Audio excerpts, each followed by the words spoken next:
Okay, the time is 4 o'clock. I will call the Planning Commission meeting to order Tuesday, October 10th at City Hall on second floor and via Zoom.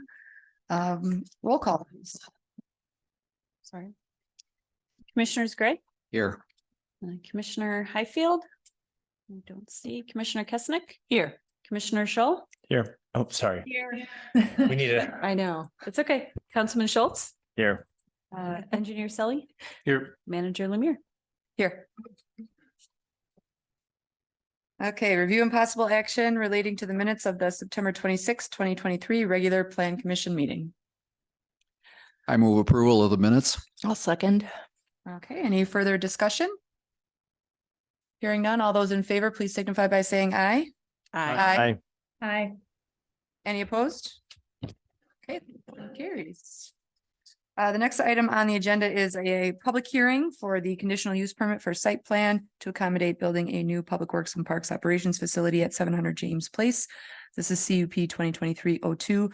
Prior to the public hearing, which doesn't seem like we'll have a whole lot of participation in today, but prior to the public hearing, I have asked Engineer Selly to make a presentation so the public understands what they're having a public hearing about. Yeah, thank you. I'll just speak from up here if that's okay, since there's no one in the audience and folks on the Zoom can see me up here better. So this is a public hearing as part of the conditional use permit for this site plan review for the DPW facility. I'll go through a little bit of a presentation here to kind of refresh everyone's memory what the current facility looks like, and also show what the proposed area looks like. So currently a little orientation here, Janesville Avenue is along the left-hand side of this presentation. Rockwell Avenue is on the upper section. The big white area here is the NASCO property, and the fire side is down here in the lower left corner to kind of orient you to some landmarks. What you see here outlined are some other landmarks on the site. So the yellow that you see here is the section of James Place that was vacated by the city council at their meeting last week on October the 3rd in preparation for this new construction. The area in pink that you see here outlined is an existing building on site. We call it the Parks Building. They primarily work out of this area.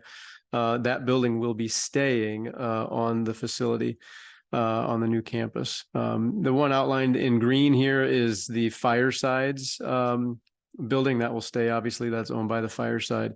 But you'll see in the next slide all of the buildings that are going to be gone. So here, what you're looking at are buildings that will be raised as part of this project. Again, the green Parks building is the only one that will be staying in place. So Eric Street is over here on the far right-hand corner. Talcott wraps around, and then James Place used to go through here.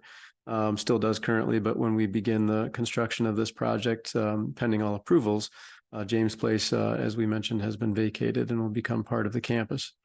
I'll flip back just so everybody can kind of see what we're talking about. So the buildings that are going to be raised, here's the existing DPW shop. This is where our mechanics are housed, and all of our DPW staff work out of this building. This is the existing DPW truck shed up here where we keep the majority of our trucks. We have an old salt shed over here. We have a newer salt shed up here. We have a small, it's called the Union Hall. It looks like a small ranch residential building that was purchased, previously owned by NASCO, purchased by the city. And then we have these two buildings down here. This one is a converted home that was used by NASCO for some sort of photography purposes, I believe. And then there's a small shop area up here that was also used by NASCO. All of these buildings have been purchased by the city as part of this project. I'll flip back again. Now you can kind of get an idea where we're at. The project itself, once everything is gone, is going to result in the construction of really two significant buildings. And then, of course, the Parks Garage is going to get a bit of a facelift, but will remain exactly in the same footprint that's here in this green area. So walking you through the project a little bit, this is going to be the main facility that will be constructed, approximately 70,000 square feet of both storage area for all of our vehicles and equipment, a mechanic space that is kind of over in this area, a truck wash that will be in there to extend the life of our trucks as the salt continues to eat those things. We have a flow pattern on this site. We'll have a gated entry here on James Place that will bring you into the campus. The new salt shed will be to the right. There will be a one-way in at this location here into the facility for vehicles and equipment. The backside over here on the left will be the one-way entrance. One-way entrance for the mechanics bays. They'll have the option to back out of this or to drive through if necessary. And then this will be the point of egress or exit out here onto Eric Street. So you see there are two doors here. So there's two lanes essentially of traffic that can come out here. And then there'll be one entrance onto Eric Street right at this location. We did look very closely at headlight issues. As you can see, there's existing homes along Eric Street here, and made sure that when we come off of Eric Street that we're shining headlights either into the ground, because that's a pretty steep drop down to Eric Street, or if we are shining at all on a home, it's on the garage side of the home. So we took that into account. Other elements of the site include a stormwater basin, which is up here in the upper right-hand corner, an employee parking area, which is shown right here at the intersection of Talcott and Eric Street. A lot of landscaping around the site, as you can see here. It doesn't show up quite as nicely in this figure, but this is meant to be an amenity within this neighborhood, and certainly is built to the standards that we have in our current zoning code. Renderings are always very helpful, and this is our latest rendering of the facility. Again, it's intended to be something that is an aesthetically pleasing facility. This does not show quite the landscaping that's out within the right-of-way area, but does show some of the plantings around the building foundations and perimeters. But we are going with generally this color scheme with different types of materials and finishes, again, consistent with the zoning code, and adding as much from an architectural standpoint as we can without necessarily increasing the cost of the facility significantly. So as I've said in the past, there'll be a very detailed presentation about this at the council meeting next Tuesday. So all of the inner workings of that building in terms of where the parking stalls are and the bathrooms and all that sort of thing will be presented then by Tom Williamson. This public hearing is meant to just give an overview of the facility to those, frankly, in the neighborhood that might be interested in understanding what's going to be happening out here. The public hearing, or I'm sorry, the process for the conditional use will come forward to the Planning Commission at their meeting, not next Tuesday, but on the following Tuesday, October the 24th. That's where we will review, much as we do a normal site plan, all the various criteria that's included in the zoning code. But we will also consider this conditional use criteria that's included in our zoning code. And that is triggered because the building is greater than 50,000 square feet. Those criteria are as follows. We will determine whether it is in harmony with the comprehensive plan. We will determine whether it would result in a substantial or undue adverse impact on nearby property, the character of the neighborhood, or other environmental factors. We will determine whether it maintains the desired consistency of land use, intensities, and land use impacts as related to the environs of the subject property. We will evaluate whether the conditional use is located in an area that will be adequately served by and will not impose an undue burden on any of the improvements, facilities, utilities, or other public property within the area.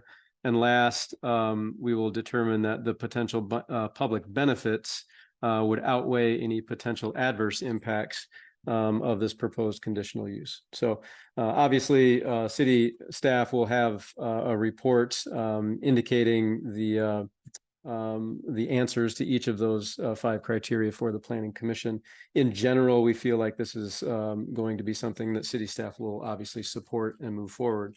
But certainly we want to make sure that the public is engaged in this process, in particular the neighbors within the immediate vicinity, and that everybody is being given as much information as they want, and questions can be asked and answered as they come up. So with that, I guess I'd be happy to take any questions. I think we will do the public hearing first. Gotcha. and Yeah. Finish that up, and then then we will open it up to the plan commission to ask questions and get some more information.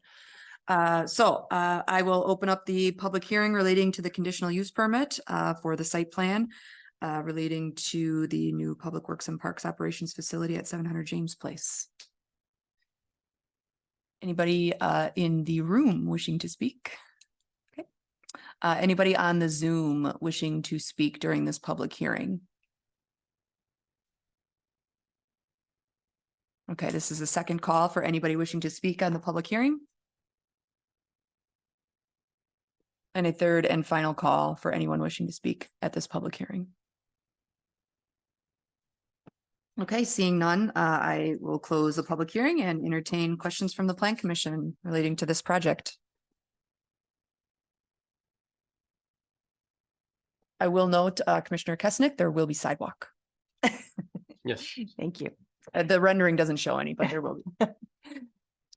Yeah, we'll have a more thorough presentation and reports, obviously at our meeting on the 24th. So that might spark a few more questions at that Yeah, time. too. the actual site plan, right? The Correct. site plan that would be adopted as part of this conditional use permit by the Plan Commission in 2 weeks will be included with that staff report.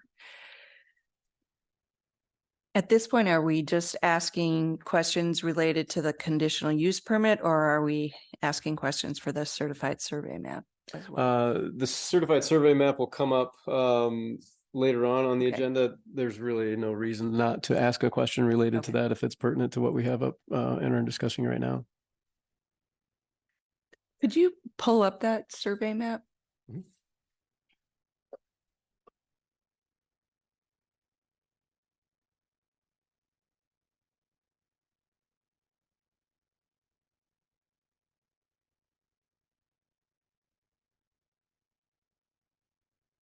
Let me zoom in here. Just give me a second. I'm in the wrong version of it.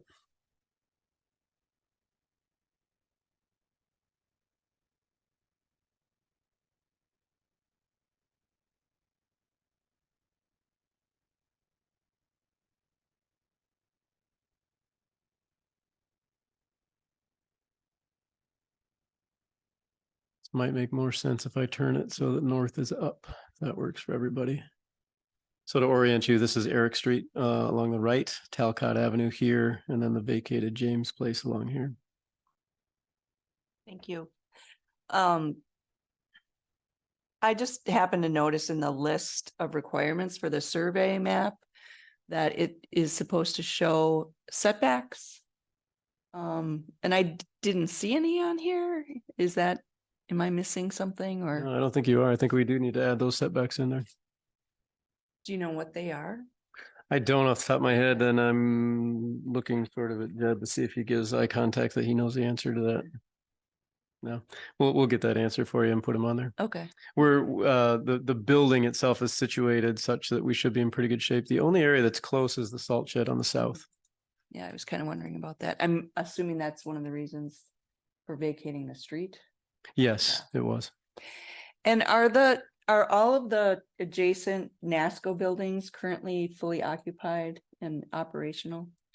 I don't know. That's kind of a NASCO question, to be honest with you. I know they're going through some transitions there, but I'm not sure what the current status of those buildings are. Thank you.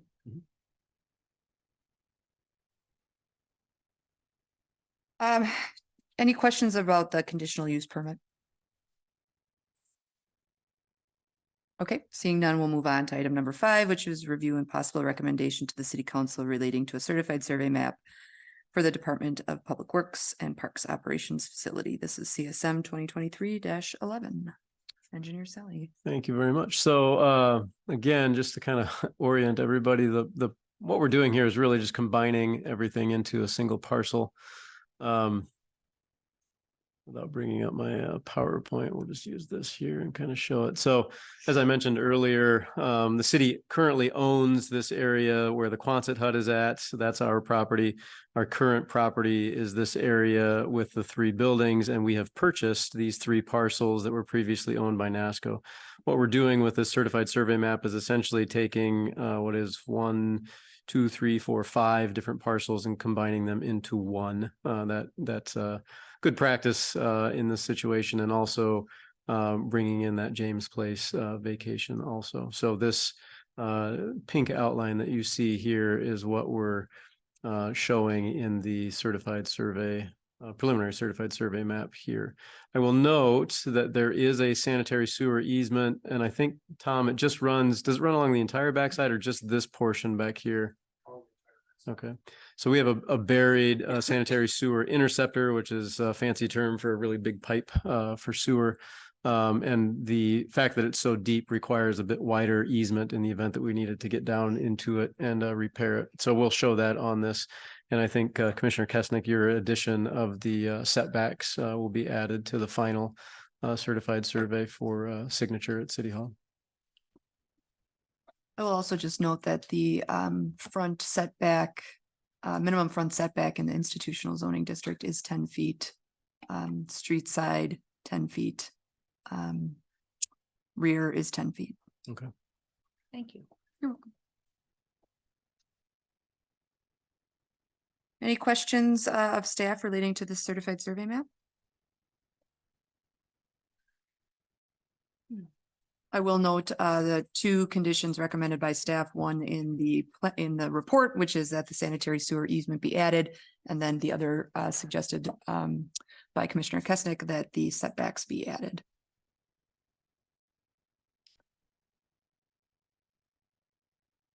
I move to recommend to the city council the certified survey map for the Department of Public Works and Parks Operation Facility CSM 2023-11 at the facility at 700 James Place, subject to the conditions in the staff report and Commissioner Kesnick's recommendation. Great. I'll second. There's a motion and a second. Any further questions or discussion by the Plan Commission on this matter? Okay, hearing none, I will call the question. All those in favor, please signify by saying aye. Aye. Aye. Any opposed? Okay, that motion carries. Next item is review and possible recommendation to the city council relating to a certified survey map for the Coots property located at 307 Wilson Avenue. This is CSM 2023-10. Engineer Selly, please. Yeah, thank you. The CSM that we have, I'm just going to go right to the CSM. This is a pretty standard CSM for the city. Essentially, we are redrawing the boundaries of a lot that was platted many, many years ago at the corner of Wilson Street and Jeanette Street. You'll see it's just a touch short of where it was in the original plat with about 10 feet or so on the north end. This lot is made possible because we did change the zoning code to allow the SR7 lots, which are small lots intended to allow this type of development to occur within the city. The little wrinkle of this particular situation is that when the buildings were demolished, if some of you may recall, this used to be, I believe, a bakery on Wilson Avenue, or perhaps some relation to OSI at some point. But anyway, these buildings were demolished in 2016 to make way for several now single-family residential homes that are there currently. But when the demolition occurred, it was found that this particular parcel, parcel number 58 on Jeanette Street, I think it's 1021 Jeanette Street. I don't have the address in front of me, but the sanitary sewer for this residential house was plumbed into the sanitary sewer of the demolished properties. So suddenly the demolition occurred, we abandoned all utilities, and we got a call that the sewer was backing up in this house. So we fixed it by taking the sanitary sewer out to the nearest sewer, which is not on Jeanette Street. There is no sewer here until quite a ways to the left or the west. We took it into the sewer, which stops right about here on Wilson Avenue. Thus, the sanitary lateral for that property, the easement that exists here. So when the current owner, Mr. and Mrs. Coots, decided to break off this portion of their larger parcel, that easement needed to be recorded and sort of firmed up so that a future owner will know that it's there, and that the current owners there along Jeanette Street have all of the requirements that should be afforded them to make sure that their sanitary is managed appropriately. So we have been in contact with those that landowner. It's the Bollies. They're fully aware of how the easement's going to work. They have signed the easements. The Cootses have done a great job of kind of stepping through the various hoops, so to speak, that were interesting with the CSM. And I think we've arrived at something that everybody is able to understand and feel comfortable with. So I'd be happy to answer any questions that the Planning Commission might have related to this particular CSM at this point. So given the easement that has to exist and the fact that there actually is a lateral sewer line in there, does that inhibit building anything on that lot? It does not. We did check into that. The building area is a little tight, but can be done within there, and maintaining those setbacks that are shown 7 feet, 15 and 20 feet. My suspicion is that someone may buy this lot, offer to move the lateral to the back of the lot line at no cost to the adjacent owner, and also add in their own sewer line, because there are no water or sewer stubs to this parcel, and thereby give themselves a slightly larger lot. So that would be my expectation. But if they decide not to do that, they certainly can fit a building in there. So if that happened, you'd have to redo the easements? Yeah, the easement would, the easement itself, I think, would remain the written portion, but the location of the easement on the CSM would have to be redrawn. Do we have a satellite view or image of that? I don't. Normally I do put one in the packet, and I got a little short of time on Okay. Friday. Let me see if I can pull one up quickly here for us. I have it on the GIS here, but not that that helps there. No, let me get out of here and stop my screen share.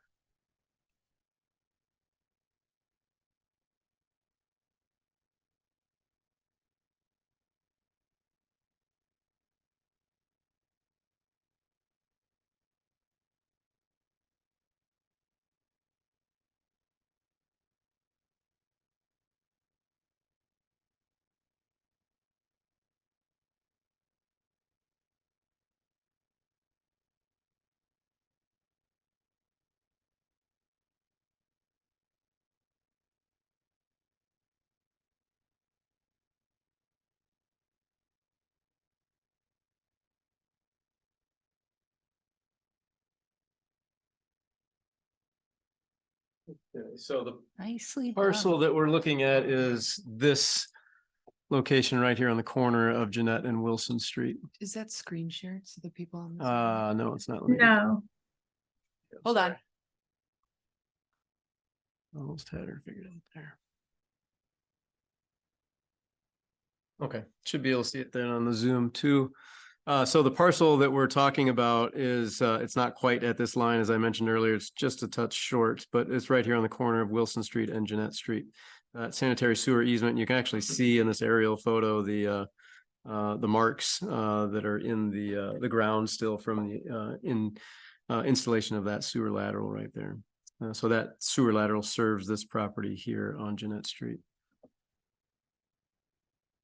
And of course, there is a house here now that's not shown in this 2018 aerial photo.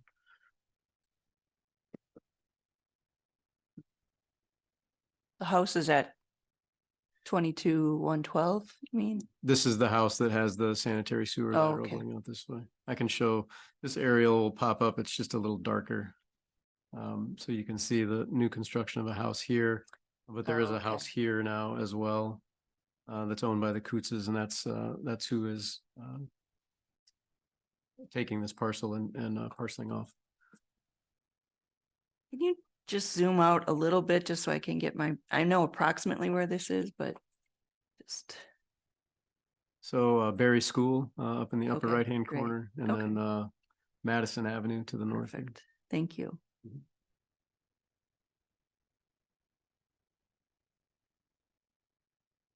Any other questions that I can answer from planning commission?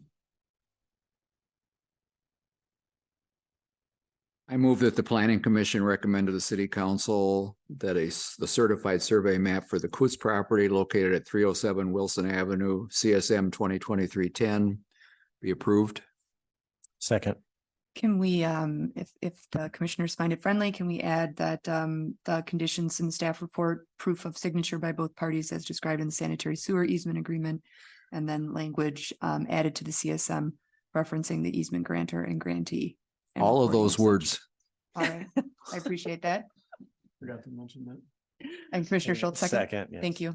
Motion and a second. Any further questions, or comments, from the plan commission? I'm just a curiosity question. Is the easement included in the rear setback?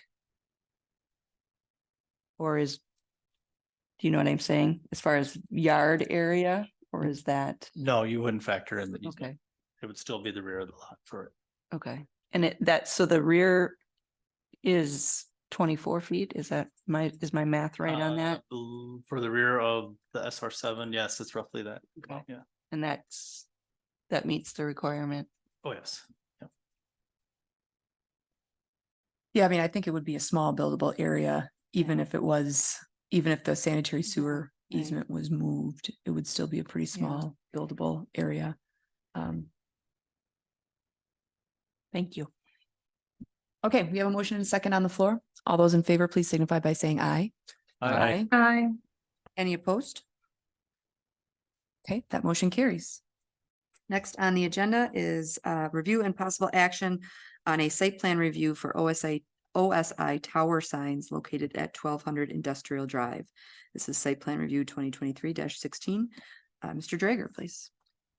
Oh, yes. So this is a proposed signage. I believe we're all familiar with OSI. Yes, you can see from the photos there, that is the north facade of the building. And the two primary signs that we're looking at are on those two blue towers there on the north side of the building. Those signs are roughly around 240 square feet each. The other smaller signs that will be on the building itself, the main structure, are quite small and probably in the scale of the building, quite unnoticeable unless you're approaching the building. That does fall within the requirements for our size of signs per facade length. Quite a bit of leeway actually in there, even with the size of the signs on the towers. It should note that this area in our comprehensive plan is deemed to stay industrial. And this is a allowable use and a projected use. And I guess it falls within all our ordinances as far as the requirements. There are no lighting planned for these. These are vinyl. They're the ones on the building are primarily directional. Their logo, but they are associated with directional signs. And then obviously the two tower signs are for promotional standings or for the building recognition. But like I said, they do fall well within the guidelines for allowable sign size. Excuse me. Any questions about the sign package from the plan commission? Jed, do you know which signs are which? There's no scale on the photographs, so I'm not really sure. So you can see the one on the tower there, there's essentially two of those and one on Okay. each tower. Yep. And then the ones with the numbers associated with those are very small, 4 square feet or so Okay. is all. And then the one to the right there is a little bit larger, but the actual logo, it's primarily directional is what it is. And the logo itself is quite small on there. Okay. And those are all on the north side of the building. Is there other building signage that they already have? No, this is pretty much just directional. Yeah, there's very minimal signage that they have there. If they had, and sorry, maybe you can't answer this question off the top of your head, but if they had additional wall signage on their building or monument signs or whatnot, then it may be more challenging to get those tower signs because of the size. It might have been, but they did have quite a bit of leeway in there that I would say they could probably roughly do another one of those tower signs, with the amount of facade length that they do have.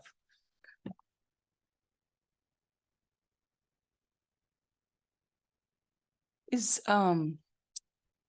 Adam, you're still on Zoom, right? From JNB? Yes, Sign? I'm sorry.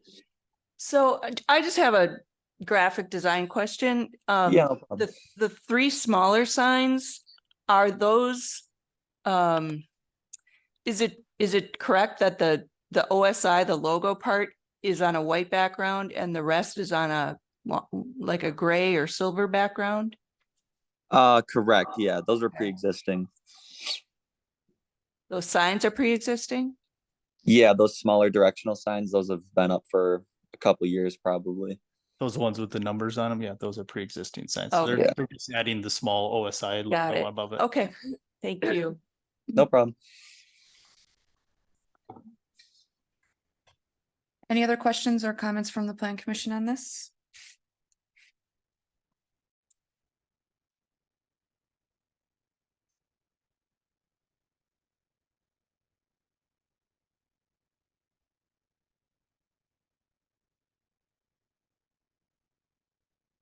I would move approval of the site plan review for OSA tower signs located at 1200 Industrial Drive, site plan review 2023-16. Second. So motion and a second. Any final discussion, questions, comments? Hearing none, all those in favor, please signify by saying aye. Aye. Aye. Opposed? Okay, that motion carries. Item number 8 is adjournment. Move to adjourn. Second. All those in favor, please signify by saying aye.